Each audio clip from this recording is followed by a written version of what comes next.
Welcome in, everyone, to another episode of the Fantasy Football Podcast. If this is your first time listening, welcome to the show. We're running through our pre-draft series, hitting it position by position, talking you through how to approach each of your positions. Into this episode, we will be getting into wide receivers.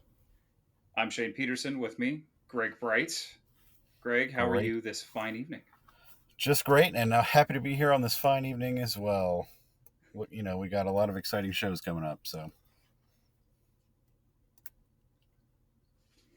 Yeah, we're getting closer. I think we're at about 2.5 weeks out from the start of the season. So this is serious draft season for everybody. If you haven't, hopefully you haven't drafted your league yet. I know, or if you're in a ton of leagues, you really don't have much of a choice. But there's still every day we're getting injury news.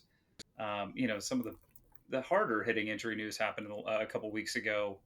With Akers and Wentz and some of those guys, some smaller injuries going on around here, but likely more to happen over the next 2 weeks of games. So, but let's dig in and let's talk wide receivers. This has been a pretty hot topic, I think, during the offseason as people have started looking forward to drafting for, especially in redraft leagues this year. The big conversation is about how deep this position is. So, but I have to ask a question. Is it really that deep, or do we just feel like there's way more opportunities and options than there were before? I don't know. I got to tell you, I think it's pretty deep. Uh, I mean, it's all relative, right? So I think there are clearly tiers, and you still want to have a stud wide receiver on your team, but um, as far as every compared to every other position, every mock draft that I've done or seen so far, it just seems obvious that you can and should wait for your wide receivers this year, just because there are so many of them. And even the ones toward the end of the draft, some of the dart throws have a lot of potential too. So I'm um, I'm pretty conservative as far as wanting to wait on the wide receivers. It seems like this year. So definitely relative to other positions like running back and tight end.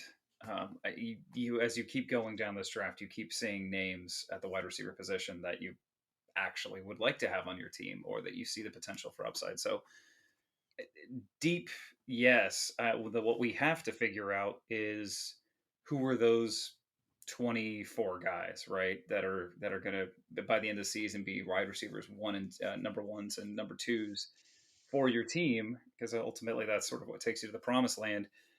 Um, and one of the things is looking back at 2020, we see over the years, you see typically there's one or two wide receivers that are at the top of the field, and then there's usually a gap. And quite often, those are the guys year in and year out that you see. You've seen Antonio Brown and Devontae Adams and Tyreek Hill, DeAndre Hopkins. But one of the biggest things you see is like crazy touchdown numbers that really pushes them over the top. So this year we had, or last year we had Devontae Adams. You go 30 points back from him, you get Tyreek Hill and Stephon Diggs. You go another 40 points back from there, and you get DeAndre Hopkins at number 4. And then it And just Ridley. yeah, then it starts sort of clustering from there. There's not a whole lot of separation from 4 on. So while you're definitely chasing that number 1, 2, 3 wide receiver, um, it's what's really going to happen is one of these guys that has the talent and has the opportunity is going to prove to be an outlier at the end of the year. It happens every single year. So there's a little bit of guesswork there. Um, but I mean, that's what we're doing here, right? So I will tee you up because I know you have a thought on this. So, who's going to be number one? Who's your number one wide receiver going in this draft? So my job is to go as spicy as possible with my takes. So, and I actually bet I forget his name, a fantasy analyst who was following our Twitter page. I bet him $100 that. Elvin Ryan. Oh yeah. Thank you, thank you. I bet him $100 that Calvin Ridley would finish first. That's a. I'm gonna lose $100, but I will be a man of my word and stick to that. What other choice did I have? I guess. But see, to your point, I mean, what I like about that pick though is, what I'm saying here is you have to have, I mean, it's opportunity and talent, right? Opportunity and talent yields great outcomes in fantasy football. So I think, Calvin Ridley certainly a safe bet this year in the top 10, certainly top 10, top 5 wide receivers. But he has that possibility to have that outlier season. Devontae Adams had 17 touchdowns last year. That's an insane amount of 18. touchdowns. 18. Wasn't 18? Yeah. Good Lord. I missed the last one. 115 receptions for 1,374 yards and 18 touchdowns. That's wild. Yeah, and so, you wipe out some of those touchdowns if there's just natural regression, but leave the opportunity and the talent, and he's still an elite wide receiver, but maybe somebody else leapfrogs him into that top spot. So that typically, again, we see this every year. You kind of have to just take your bet if you really are trying to capture that number one wide receiver spot. If you're picking here in the first couple of rounds and you're taking a top flight wide receiver, expecting them to hit that, that's what you're betting on, as a guy that it's unlikely that, even though Devonte Adams is amazing and Aaron Rodgers is fantastic, it's unlikely he's going to hit that number again. That's rarefied air. And for So those who are interested, Stephon Diggs and DeAndre Hopkins both had at least 10 more targets on the season, and obviously we're not as successful stat wise, but he had the same amount of targets as Allen Robinson as well. So you're right. The touchdown number has to go down. If it goes up, I would be shocked. Shocked. right, I as a Packers fan, I'd be thrilled. But so that's why this is not a spicy take, but I have Tyreek Hill as my number one. He just got an incredibly safe floor. I mean, much like Devonte Adams, but I think, was it 12 touchdowns? I think you have this right in front of you. I think, was it 12 touchdowns last year? It 15 was 15. receiving and 2 rushing. Oh, get out of here! I'm all off. I'm totally across off the board here, but I like I like those numbers. Again, he offers the rushing upside too. I really like those numbers to stay fairly stable. If that's a couple of touchdown regression, I feel really good where he is and still has a chance to find that number one spot at the end of the season. But, to your point, you look at some of these other guys behind them. DeAndre Hopkins has this well within his range of outcomes. He had very bad touchdown luck. I don't think the Cardinals clicked as well in the red zone as they should have. That's something they have to improve this year. So, He only had 6 touchdowns, yeah, that's bad by but he was Hopkins fourth standards. in the rankings here. And Diggs, when we're talking about touchdown regression, is interesting because he only had 8 touchdowns last year, but 127 receptions for 1,500 yards. So it feels like that's kind of, you wouldn't expect him to go much below 8 touchdowns, right? So he could actually bounce back up a little bit. Yeah, but I also don't see that as truly his role on this team, right? He hasn't traditionally been a red zone guy. And so for me, what we're looking at with Diggs is I love the floor, but I kind of Yeah, think that third spot is a ceiling. Um, you know, I agree. maybe there's a couple more touchdowns there, but that is a huge yardage total. Maybe they try to spread this out. They brought in Emmanuel Sanders, Gabriel Davis is another year older. I think they've got more pieces there. So I love Stephon Diggs for his floor, but again, if you're picking in these top five, you've got a guy like Calvin Ridley, you've got a guy Yeah. like DeAndre Hopkins, you know, Or even Justin Jefferson. Justin Jefferson, AJ Brown. If you think that these are in their range of outcomes to actually be the number one overall guy, I like that. I like those shots a little bit more. Let's. So one of the things that so we've done our own rankings, for better or worse. But as we look through, your top 10 and my top 10, obviously our number one is different from, I think, a lot of people. It is pretty much straight up Devonte Adams in most of the places that we've looked. But as you get a little further down, one name that we have in our top 10 that you don't see in the top 10 of ADP, and maybe not a lot of top 10 rankings, is both of us have Allen Robinson in that space. And is that sort of this, is it talent and opportunity, or is it optimism around Justin Fields? What puts him in there for you? Well, I mean, he was wide receiver 8 last year in a PPR format. 102 receptions for 1,250 yards and 6 touchdowns. I think for me, it's that he's basically in a contract here. He's franchise tagged, and he's got a new quarterback. I think Fields will play sooner rather than later. Especially, I don't know if you've watched any of the preseason, but um, I don't know. It doesn't seem like Dalton has very long, I guess, and so I love his role in that offense and his talent combined with it. I think again we're talking about his floor where he finished last year. I think so. I think he's got room to grow as well. Yeah, I love him where he's go. I mean, um, I had this right in front of me a minute ago.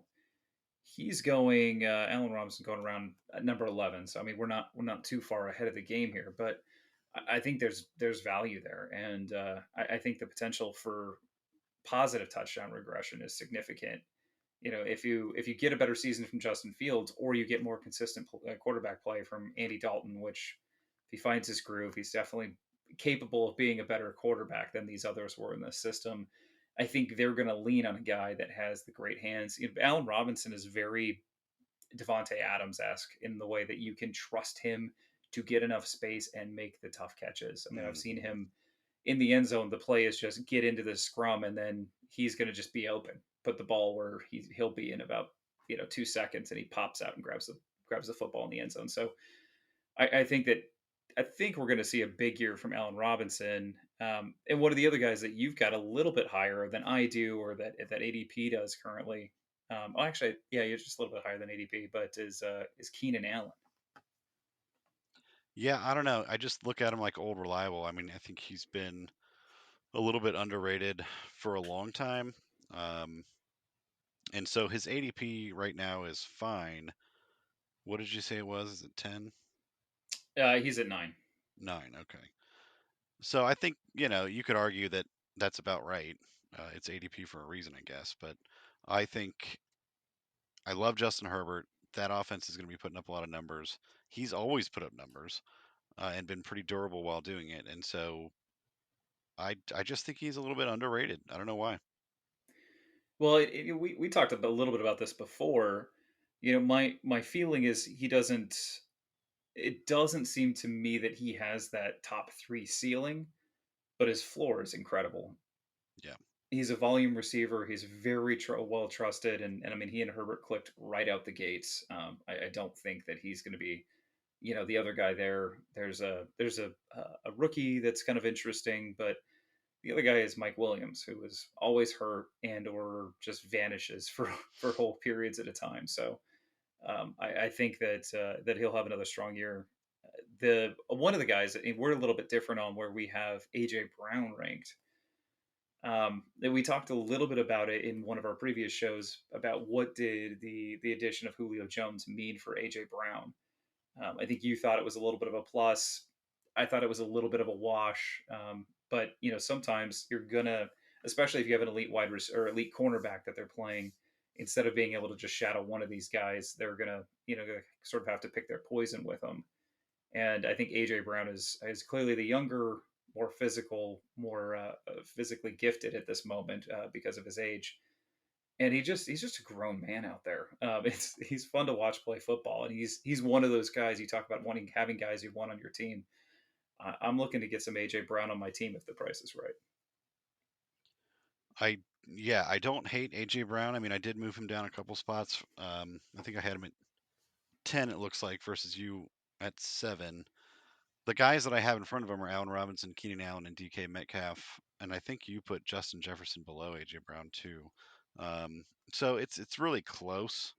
I wouldn't argue with you about taking AJ Brown at 7. Um, I think the couple of those other guys that I mentioned, I like their ceilings a little bit better, although his floor is obviously very strong. So, not going to get a lot of disagreement from me, I guess. Well, I accept that. Don't fight it. Don't fight the AJ Brown. You don't want to fight him. No. So if you've been listening for a while, you know that this is not my strong suit yet. I have not figured out the mastery of games for us to play. So one of these days we'll figure out. I'll come up with something that's actually fun and interesting. I think this is going to be kind of interesting to go through. Um, I don't have an exciting title for it. We'll call it Quick Pick. Basically, if you go through, the average draft position for a lot of these wide receivers, You see teammates really close together on quite a few teams um, being drafted, and I think part of that is people don't really know. They don't know what to think. They don't know who to pick and why and what reasons, and so they know that they want a piece of this offense and they like these two guys. But there has to be some separation. There has to be a reason maybe to look at one guy over another. So I'm going to run through some teammates that are being drafted pretty close to each other, and I'm going to have you tell me who I should be going with and very briefly why. So let's start Let's with do it. your boys, the boys, Cowboys. CD Lamb and Amari Cooper are only a couple of spots away from each other, typically going in the teens. Who are you taking here? I don't want Amari Cooper. I want CeeDee Lamb, and I hope to have some shares of him this year. I think I'm higher on him a little bit than you are, but I think he's younger, more talented, and more durable. So I'm all in on him this year. CD Lamb's got that crazy hype. I don't think I'm going to be able to afford him in any league, but I'll be able to tell everybody that they were right at the end of the season when I don't have him and he's a top 5 wide receiver. Let's go to the Los Angeles Rams. Robert Woods and Cooper Kupp, two guys that I know we both love and have had plenty of shares of over the years. Like them both for sure. Like Cup more. I play more PPR leagues than standard or half PPR, so it does make a little bit of a difference there. But I think with Stafford in play here, I really, if Cooper Cup can stay healthy, I think he's got a ton of ceiling. I think he's going to have a great year. See here, I'm taking Robert Woods, a little more average depth at target, and he had a couple of rushing touchdowns last year. He has a little bit more gadget to him, but they're really close. You can't fault you either way. They are close for sure. This is one that's been real spicy for a lot of people. I feel like it's aggressive takes on either side. Let's go to Cincinnati with Jamar Chase and T. Higgins. Jamar Chase, of course, the first round rookie. This one's tough, not going to lie. T. Higgins is really good. He clearly has a rapport with Joe Burrow. Um, the betting man in me would say take Higgins, but I'm going to go with Chase because I would like to bet on, even though rookie wide receivers rarely make a huge impact. Um, he's got a lot of talent and a previous connection with the quarterback as well. So I'd like to bet on the upside a little bit there, I think. That's very fair. I think I'm probably leaning Higgins. I loved what I saw last year, and I don't think Much higher floor. Jamar Chase hasn't really found his footing yet in preseason, which doesn't always mean everything, but that helps me a little bit with the tiebreaker. Your guys in the Steel City, Chase Claypool and Juju Smith-Schuster. If you were forced at gunpoint to take one of these gentlemen, who are you taking? Chase Claypool, no question about it. Yes, I won't have any Steelers this year. I hate the Steelers.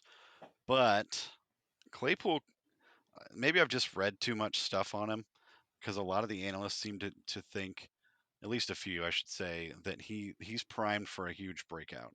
And so I I could actually see myself drafting him. I mean, last year he had 873 yards and 9 touchdowns. Um, there is certainly room to grow there. So the question is Big Ben and what the offense is going to look like as far as how big of a role how big his role could increase. But it's Claypool. Yeah, this is a tough one for me because Ben Roethlisberger is the limiting factor for these guys right now. I think you've got all three, including Deontay Johnson. All three of them are being drafted in the top 36 of wide receivers, which is Right. funny. None of us want anything to do with Ben Roethlisberger, but we're picking all of his wide receivers like they're going to have this high-powered passing offense. So part of me is if Juju falls a little bit further, I kind of like taking the risk there because he turned into sort of Cooper Cup with a little more muscle to him last year. He was kind of the dink and dunk guy by the end of the season, especially if you're in a PPR league. But Chase Claypool is far more talented at this point in his career. It's just how do you think this offense is going to look? It's tough. I may not be drafting any of these guys. I probably won't either. Another really, really tough wide receiver room that's chancy for me, but love the talent. Denver Broncos with Cortland Sutton, Sutton, Sutton, yeah, Sutton, Cortland Sutton. That would be Sultan? Sultan. I like that. He's coming back from I think an ACL tear or mini tears, whatever it was really bad. Yeah. And Jerry Judy, who had an up and down season last year, but showed a lot of talent. What are you doing with these guys? These are this they're going I think in the 30s and 40s around there, so it's a little bit further down the line. Yeah, this one's easy for me too because I had some shares of Jerry Judy last year, and I really like. I mean, I've watched a couple games with him, and obviously I've seen the highlights. He's got some special talent. I think he I like watching him, so I'm going to go with Judy. Sutton has a lot of upside though because if he's comes back to 100% health, um, we've seen what he can do as well. So another question about quarterback play there because they don't have one. But these are both really talented guys, and if Sutton's healthy at 100%, I'd be happy with either of them for sure. I think, if I could just wait until the moment that they tell us who's going to be quarterbacking, if I really think it's Drew Lock, I like Judy more. And if I really think it's going to be Teddy Bridgewater, I like Cortland Sutton more. But I think your assessment of these guys is spot on. Sutton showed the talent to be a top 25 wide receiver. How's he going to look coming back from injury? How's he fitting into this wide receiver room? And how is this offense going to look? Are all risky questions, but someone here is going to be effective. I think there's a lot of talent. So I will, since you're really you clearly have opinions on at least two of the Cowboys wide receivers. So I'm going to throw a listener question to you from Adam. What do you make of the Cowboys wide receivers? You've got CeeDee Lamb going at 12, Amari Cooper going at 16, and Michael Gallup all the way down at wide receiver 47. What do you think about these guys? Well, obviously I love Lamb. I feel like I'm Will Ferrell in no, I'm sorry, Steve Carell in Anchorman. I love Lamb. Do you really love Lamb, or are you just looking around the room pointing at things? Good one. You nailed it. I like Lamb a lot. Cooper, I really have never liked. So I don't think I've ever had shares of him. And so I won't have any this year either. But Gallup, I think, is a really good value where he's getting drafted. So I absolutely am all in on okay, if he's around in those kind of later rounds, I'm all for it for sure. So I like two of the three. Yeah, and you know what? And I'm trying to figure out what my problem is because Michael Gallup that'd be around 10, round 10 selection. I like that. So there's been a lot of conversation about how this can be used. I mean, obviously, I think by the end of the season, you were seeing all three. Well, you were seeing all three of these guys on the field all the time. Part of that is that defense was terrible. It's probably going to be a little bit better, not a lot better. But you should get better quarterback play out of Dak Prescott. Um, so part of my challenge, I think, with Amari Cooper is that I've been out on him, and when I should have been in on him the last couple of years because he really was fantastic in this offense. And he's a little dinged up coming into the season. If he keeps falling, I think there's real. I mean, he doesn't even have to fall too many spots for me to be pretty excited because I had him as a top 15 wide receiver, clear cut, before things started sort of trending. He was 15th in PPR format last year, so I kind of share the same sentiment. I don't like him as a like a player, not anything personally, just he's not one of my favorite players. I'm So I going to just tell him you said that. F you, Cooper. Um, but my criticism's not really that valid relative to his on the field performance. So I'm kind of in the same boat as you. Yeah, and so this might be the year that he gets usurped, but that doesn't matter if he falls enough. I mean, if he's hovering around 20 by the time we get close to the season because of how much hype there is around CeeDee Lamb, going back to I'm probably not gonna be able to afford him.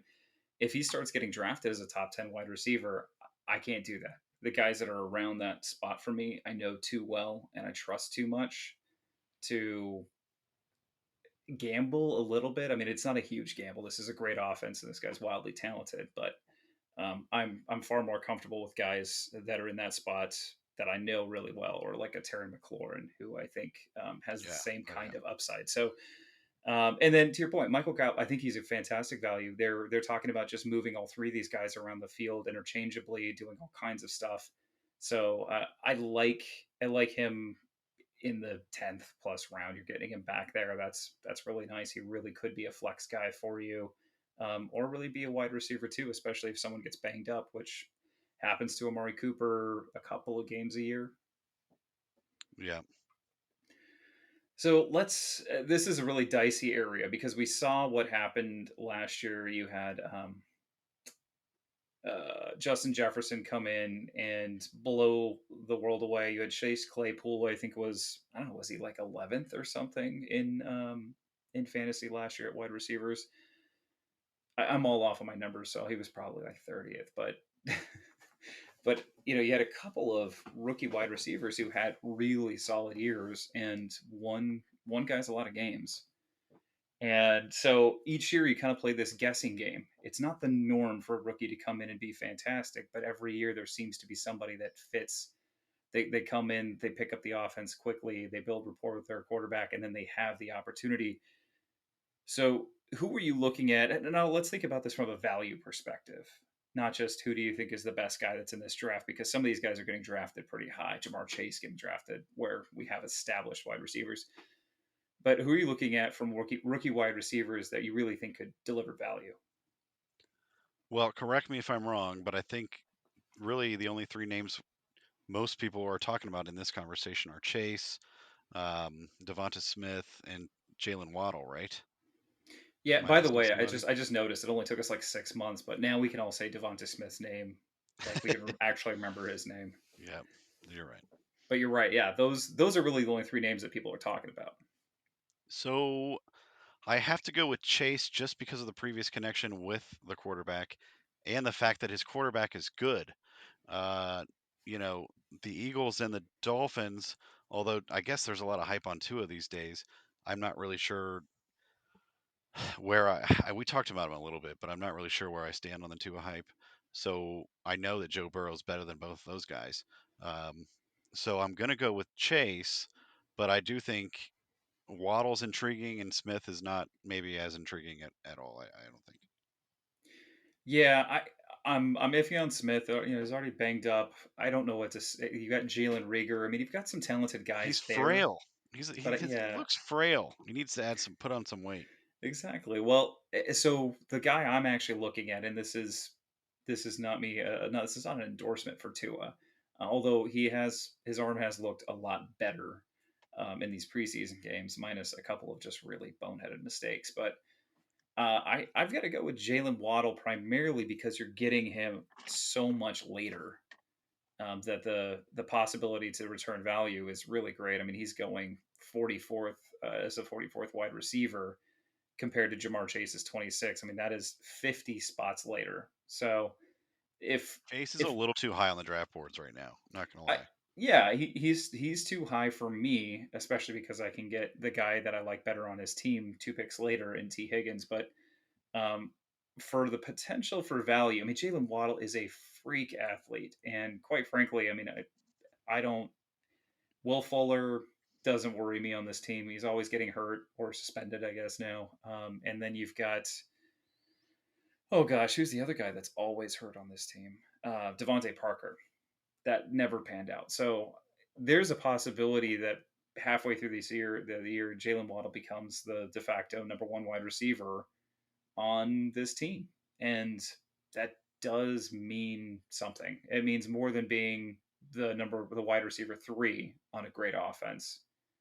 So that's kind of where I'm leaning. And I have another rookie pick that I think we both like, but I'll hold that back for talking about some of Oh, our sleeper names. okay.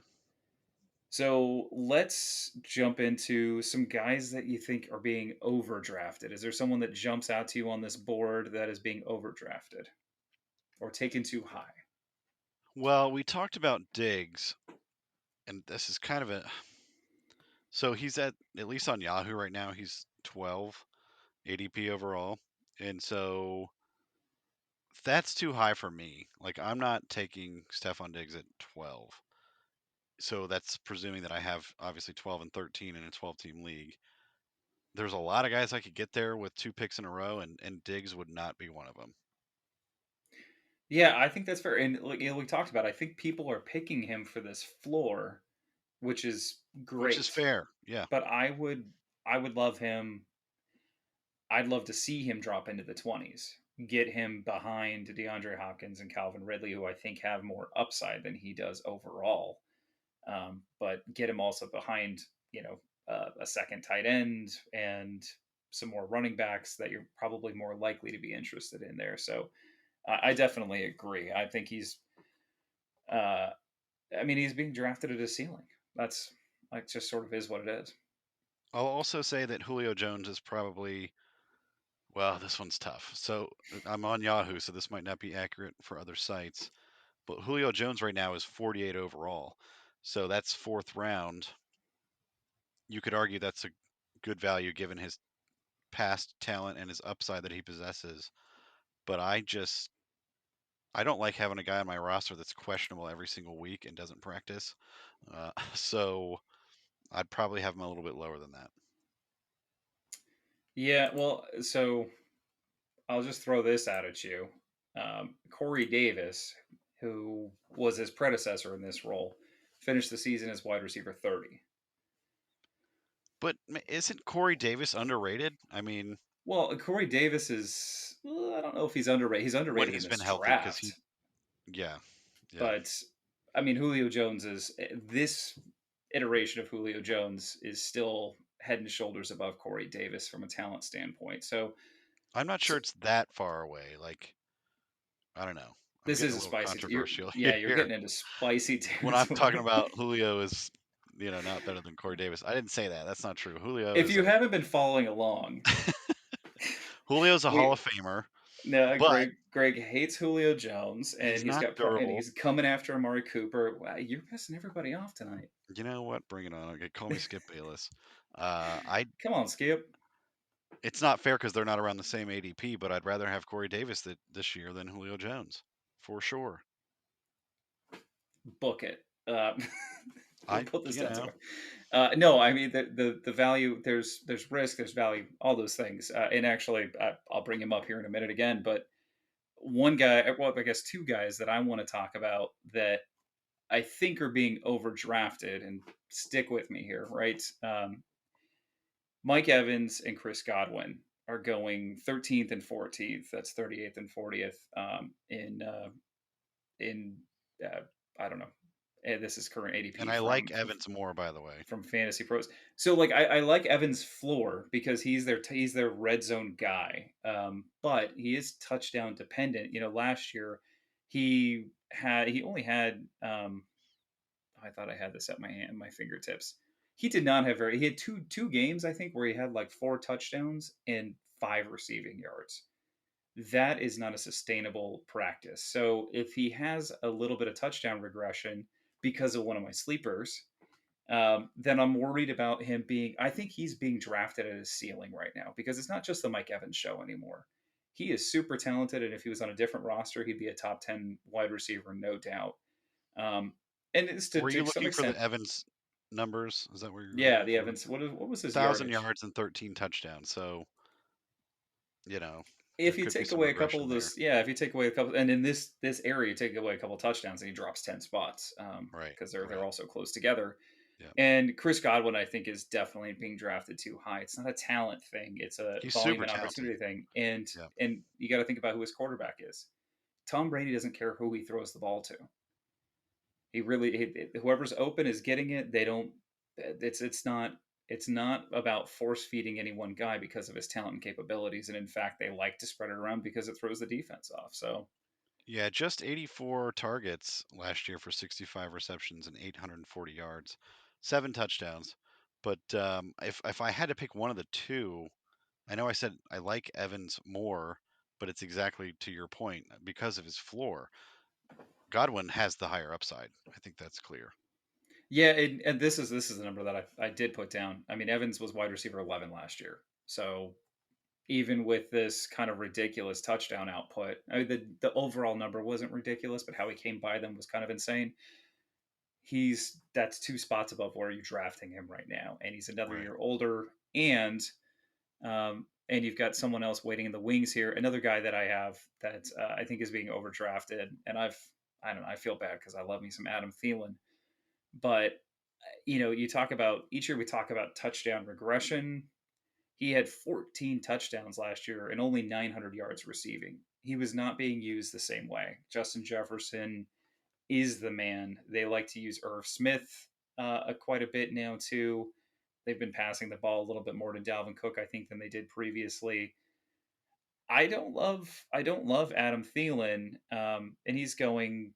I mean, he's going as wide receiver 18, so it's not this ridiculous price, but that's right around Robert Woods, Cooper Kupp, Tyler Lockett, Hmm. Deontay Johnson. Yeah. However you feel about Kenny Galladay, there are other guys here that I think are going to have better years than him. Is Galladay one of them? Ooh, that's tough. That's a That's tough real one, isn't tough. it? I think I I'd don't take love Kenny Galladay. Galladay at all, but I don't know. yeah, but I mean Kenny Galladay is going 23rd. I think I'd take him. I mean, how much for the? That's 18 picks later. 18 Yeah, picks later, I would take Kenny Galladay. for sure. I think you're getting the same guy. And then again, it's not really much about talent. It's sort of about the situation they're in.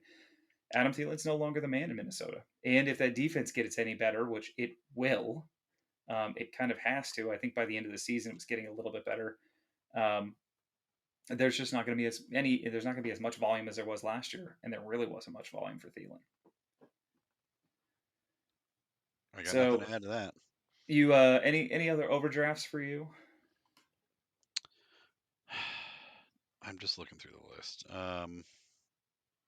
I'll touch on this one real quick because we mentioned Jamar Chase. The one thing I want to point out is that he's going ahead of T. Higgins, who had a great year last year, but he's going 3 rounds before Tyler Boyd, hmm who is a PPR monster. And We didn't even talk about him. He's going to have a great season yeah, you for talk sure. about a guy with a great floor. He's not. He does not have top 10 wide receiver upside, but you're never going to draft him that way. But he is a he's almost every single year he's a strong wide receiver too, and you know what you're getting just about every single week, and his quarterback knows what he's getting every single week, and I think that's what's important here. Yeah, I don't have anyone else to add. I don't think that stands out to me. Okay, I'm gonna grab this first, my first sleeper, because I wanted to mention earlier, and I don't like to get out of order because I'm a neat freak, I guess. As much as I hate to say it, Antonio Brown is. I think he is a super value this year. He finished He just punched last. somebody in the face. Did you see? My guy. Oh, I didn't see that. It was one of those like it was a scrimmage or whatever between teams. I forget who they were playing, but he got in a fist fight and punched a guy in the face. Weren't they just with the Titans? That must have been who it was. I can't remember, but he's a head case. I don't know. I'm a No, little scared. he's well, but right now he's going 100th overall, I and know. as There's wide value there receiver for sure. 37. I I have a strong suspicion he finishes the year as a wide receiver too, inside the top 25. He finished the season with 14 and a half points per game last year. That was with him getting, if basically if he had been in there all year and if he had gotten sort of up to game speed, we would have been having a different conversation. There just would be no debate about it. Plus, it hasn't always been his physical skills that have differentiated him. He's a fantastic route runner, and for better or worse, he's got this great connection with Tom Brady. So I love me some Antonio Brown from a fantasy perspective. So I'm looking for him in my drafts, and he's probably one of the few guys that when I've done some mocks, I've reached for. I reached for him in our mock draft that we did. Interesting. Do you want mine now? I do. Give Or me some. okay.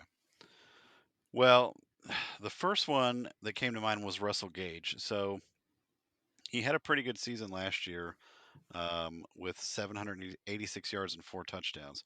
Um, and now with Julio gone, there's an increased role waiting for him. And so if he's being drafted at wide receiver 55 right now, I would say at the end of your draft, that's a good value for me as far as not only his floor but his ceiling too. So, um, what do you think? I don't know. Am I crazy? No, I don't think you're crazy at all. I mean, I think part of the problem with Russell Gage is when you look at him, you don't see you don't see special talent, but it doesn't require. I mean, I don't feel that you can see special talent with Corey Davis, right? But we saw what he was able to do in Arthur Smith's offense with the Titans last year. So Artie's heading down to Atlanta, and Russell Gage is the de facto number 2 wide receiver here. So I think he's going to be a guy that's probably going to be in flex consideration all year long. He's a guy that we've picked up on and off rosters the last couple of years when guys have been dinged up. So I definitely, this is his time to shine, and I think he's being underdrafted for sure. Yeah, the other one I'll give you is Elijah Moore, but I think he's picking up a little steam recently um, for the Jets. So I think he's got talent. I actually, in watching some clips of Zach Wilson, I mean, he looks like he could be worth that pick that they spent on him, and so Elijah Moore could have a big role. So I don't know. What do you think about that one? That's one that I was just going to hold back and not tell anybody. Yeah, I mean, he's I guess he's dealing with a quad or something right now, but it sounds like there's already a great connection between him and Zach Wilson. I mean, I take camp report sort of with a grain of salt, but if it's all you've got, it's all you've got. He is very talented. I think he fell too far in the draft relative to where people thought he was going to go. And the Jets just lost a pass rusher, a defense that I thought was going to be pretty good is looking really thin all of a sudden due to injury. So I I like it. I think he could be a great value. And if you've got to take a shot on a couple of these guys, these rookies, I think he has some of the best opportunity. His competition is Corey Davis, and they'll be used in different And ways. we I know guess you don't like him. no, boo. I guess his competition is maybe it's actually Denzel Mims, who they don't like at all. It sounds like they're thinking about trading him or dumping him. So Mm. I definitely like Elijah Moore.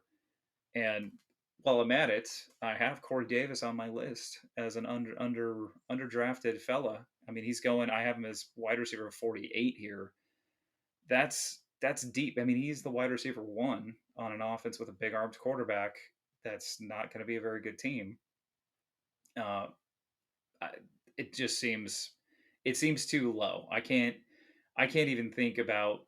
I mean, other than maybe the Ravens, but that's a completely sort of different case. Even the Patriots' anemic offense last year didn't deliver as somebody outside the top or the top 36 of wide receivers. They still had Jacoby Myers was a wide receiver 3.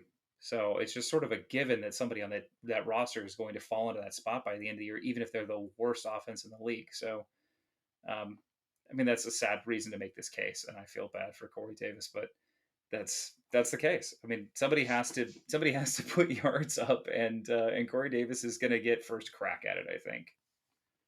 Fair enough. I think Jerry Judy's being underdrafted. Do I have it right that he's 89? Let's see. Sorry, I'm looking at multiple sheets here. 89th overall. Do you think that's a little low? I kind of think he could produce value that's worth maybe 1 or 2 rounds higher than that.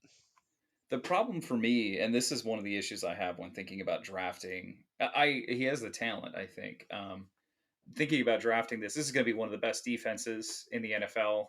They've got another running back they like. I think they're going to try a real balanced approach. And you've got Cortland Sutton coming back. You've got KJ Hamler out there who they like.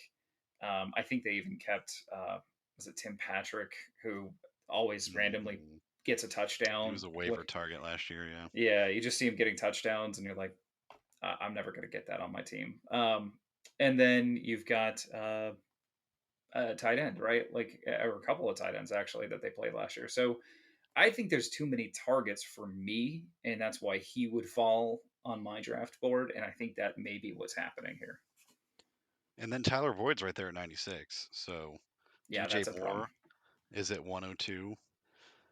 Jarvis Landry, I'm a Browns fan, but even putting that aside, I think he's been underrated every season the last couple of years. Um, Curtis Well, Samuel too. I like that you skipped over my guy right here. It was Brandon Cooks is someone I Yeah, wanted to talk about. Brandon Cooks is so unsexy. He is not an attractive pick. Nobody on the Texans is particularly interesting to anybody. But coming back to this whole thing, terrible off. They're going to have the worst offense in the league this year. So why do you And want a piece of that? because I'm sorry, defense, but probably the worst offense too. Uh, Probably. but it's not going to be devoid of yards. I think that's the thing. Is this isn't going to be a run-heavy game? They're not going to try and slow it down and see if they could grind out a win. Their defense is going to get trashed, and then that offense could be back on the field, chucking the ball down the field down by 3 touchdowns. And so I don't really care who's throwing the ball. Brandon Cooks is a veteran with a who's very talented and has delivered every single year, including last year in an offense that was kind of a hot mess. He set 15 and a half points per game. Granted, you've got a good quarterback, but that was also with Will Fuller on the field almost the entire season. He's the guy. There's Nico Collins coming in, who's a rookie, is probably going to be somebody I'm going to be on my sort of watch list throughout the season. He could actually have an interesting impact. But I'm looking for Brandon Cooks. He's going off as wide receiver 40. And because of the potential for volume, I think you could see him fall into the top 30 and really be a plus guy. But I think that floor is really safe, especially in PPR. I don't disagree with you, but let's talk about Curtis Samuel because when we kind of did our recap of last year's season, he was one of the reasons I took him in the last round of my draft. That ended up being a reliable kind of flex or fill-in play, especially in the later weeks. He's at 115 overall right now. I think it's a steal. He's tough for me. This is another one of those situations, and I at the end of the year, I hope that I can be thoughtful enough and look back at these teams where I thought there were too many targets and see how they panned out. Because all of a sudden, I think that's what you have in Washington, but you've also got an elite defense, a strong running game. You got a quarterback with a nice big arm, but you've got Terry McLaurin, who's your clear number one. You've got Logan Thomas as a tight end who can really soak up some targets. I mean, Curtis Samuel is number two, and I think they also drafted somebody that I can't remember the name of who it was they were interested in, but it's not really that. I just don't know that there's going to be that many targets to go around, and so Curtis Samuel is somebody that I don't know how often I'm going to be able to start. That's kind of a problem for me. Is when will I be plugging him into my lineup versus if I'm taking somebody, if I really believe in Jalen Waddle who's going behind him, or Michael Pittman, I think is interesting. Michael Gallup, Corey Davis. I mean, there are guys behind him, or even guys that are going 20 picks later that I think have better potential upside. I just don't think that Curtis Samuel is going to have a fantastic year. I think he'll be good. I think he looks like that guy that sits on your bench most of the season, and at the end of the year, you'd say I probably should have dropped him in week 3, and that's kind of what I'm projecting for him. Well, you're really raining on my parade here, but Sorry, buddy. I'd love to ask you a trivia question and tell me in a full PPR format how many points differentiated Terry McLaurin and Curtis Samuel last year. In PPR format, I would say 30. 12. Oh, all right. 12 points difference. He finished right around. We had 212. Chase Claypool at 214. CeeDee Lamb at 217. DJ Moore 211, Deontay Johnson 221. So I just think he's way underrated. So I'm excited to rub this in your face at the end of this season. I'm all in on this. I'll take a bet with you. I don't. Well, we'll have to figure out what the parameters are here, but I think Curtis Samuel had a career year last year, and I think he's very talented, and he's going to be an asset to this team. I don't know that he's going to be an asset to your fantasy football team. All right, we'll find out. So let's jump into a couple of sort of deep sleepers. We'll activate our Russian sleeper cells.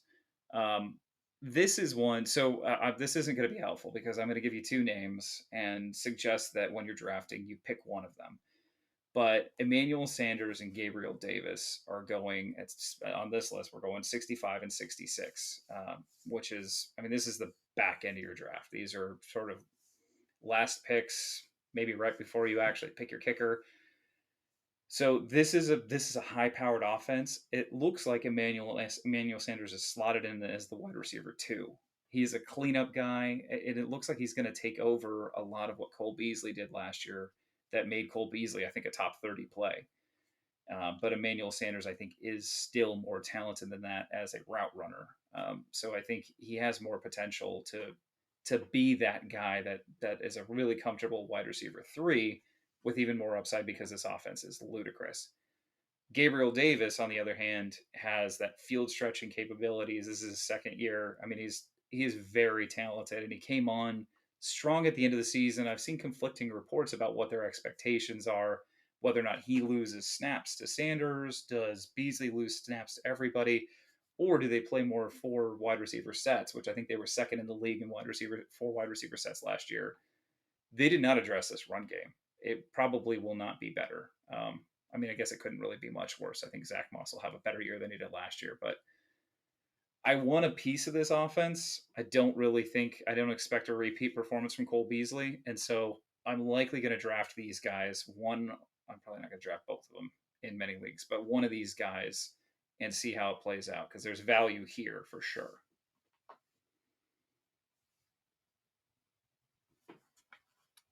Which I would choose there. Who would you choose?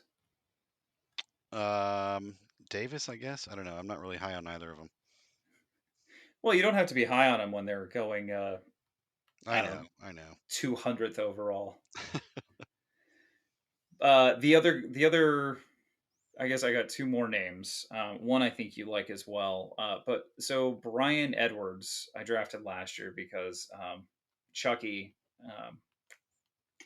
now I can't even think of his name. John Gruden was obsessed with Brian Edwards. A lot of hype. Yeah.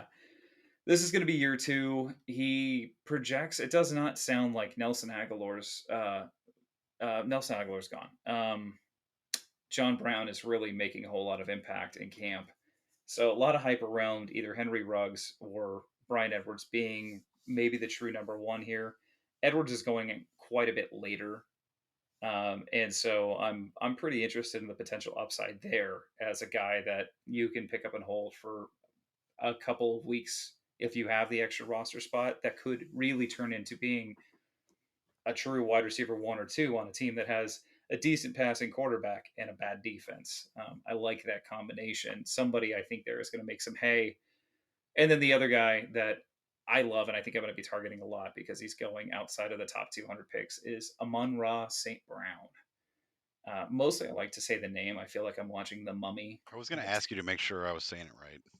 Amon-Ra. Yeah, it takes me back to Brendan Fraser. Those are the good days.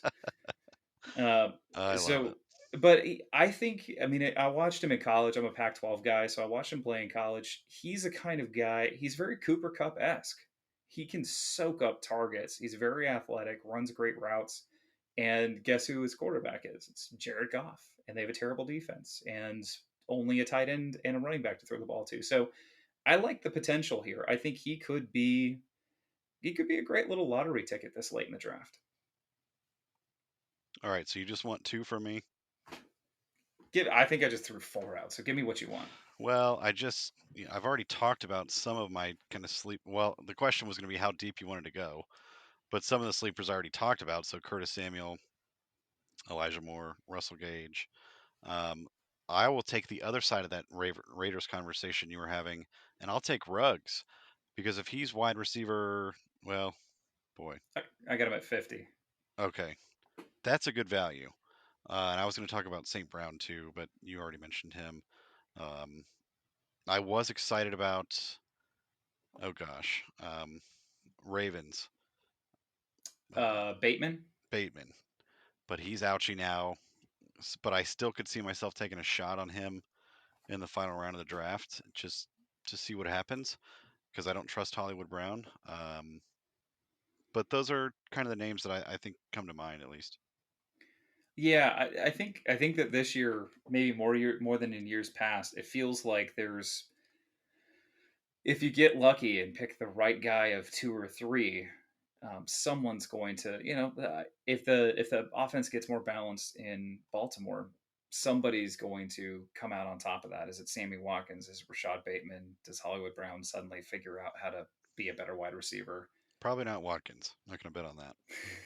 not betting on it. They're obsessed with him, but I think that's just because that was their consolation prize. So they're trying to talk themselves into Sammy Watkins. But I mean, I guess we just talked through basically almost the first 200. It was like 70. We went like 75 wide receiver picks deep into guys that we're interested in. So yeah, this is a really deep There's wide receiver lots. class. Yep. And at the end of your draft, these are the kinds of guys that might be worth a lottery pick. Sticking one of these guys on your rosters and seeing how they play out over the first couple of weeks. I would I bet too that at the end of your fantasy draft, there is a handful or more of wide receivers that will be available on the free agent wire that will absolutely be rostered like above 70% of leagues like in the later parts of the season. So there's a lot of upside to be had there. Yeah, and if you can't pull the trigger on one of these guys, make sure if you're on Yahoo, and actually I think any of these apps, if they've got a watch list, just go ahead and tag them, or just make notes to yourself and make sure that you're coming back to check on them and see, look at the box score. How did your guy do that you wanted to keep an eye on? And if it looks like a positive trend, then maybe it's your opportunity to pounce. But I mean, I think we've all been there where you're like, man, I'd really like to grab this guy, but I should probably go ahead and get myself a kicker so that I can fill out my roster and actually play football. Well, this is a lot of fun. Now I'm ready to go start drafting again, um, and seeing how much gold I can dredge up, because I think there is huge value and a lot of decisions to make in your draft when it comes to wide receiver. I started some mock drafts recently, which is way late for me. Really, normally I would have been doing them a month ago, but we've talked about that. So You've talked yourself out of mock drafts for the most part, I but now think you're so. now you're in a little bit. Well, this is part three of our four-part series to get you ready for your draft. Coming up next, our next show is going to be tight ends, which is a tricky, sticky place to be, but we'll help you navigate that. Make sure you join for that. Hit up the Instagram at FFB Podcast. Yes, confirming. Instagram or Twitter? Did I say Instagram? Good I lord, was this like, I didn't is know we had an Instagram. this is why I'm not the social media person here. On At Twitter, FFB Podcast. yes, come find us, follow us, tweet at us. We want to talk to you. We want to know who you are and what you're doing here.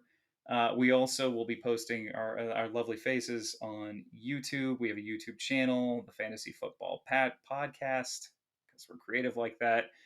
Come find us. Come hang out with us, and feel free to send your questions and feedback. And we're here for you, folks. But thank you for joining us, and we will be back with another episode quite shortly. See you next time.